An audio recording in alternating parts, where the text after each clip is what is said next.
Which actually brings us to another question about the political implications of new technology. You talked yesterday about how new social networks influence the activity in the protest activity in the Middle East and eventually topple the regime.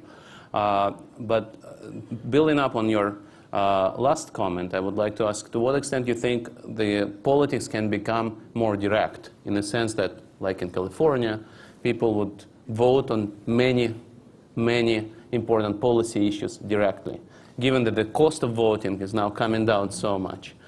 To what extent do you think it will change the way political system operates? I'm sure that the internet will affect politics in many ways.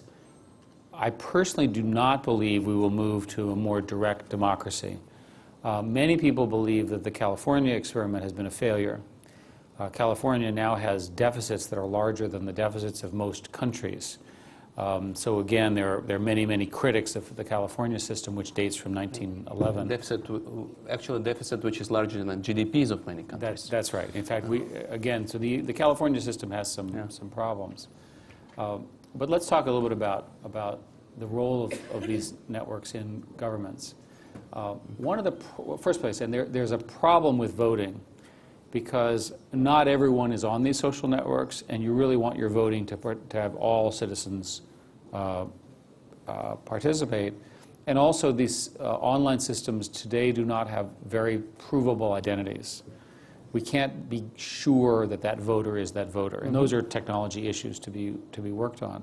But that's probably solvable over 10 years. These are solvable over a period of time.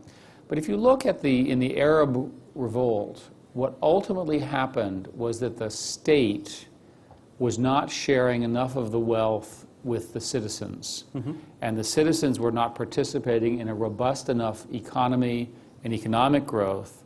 And ultimately, it was not just political freedom, but also economic freedom that drove the protests. There was a feeling that these were static, stuck countries where the government did not represent the will of the citizens. So in those situations, the citizens can use Facebook. The saying that is used is, we use Facebook to schedule the protests, Twitter to get people to the protests, and YouTube to record the result.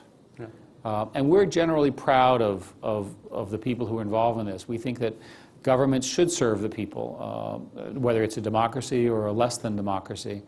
And I think the role of technology is important. I think in many cases it's overstated. These were courageous people who went out, risked their lives. They used the tools that were available to them, which included the ones just like previous generations used the phone, cars, and things like that.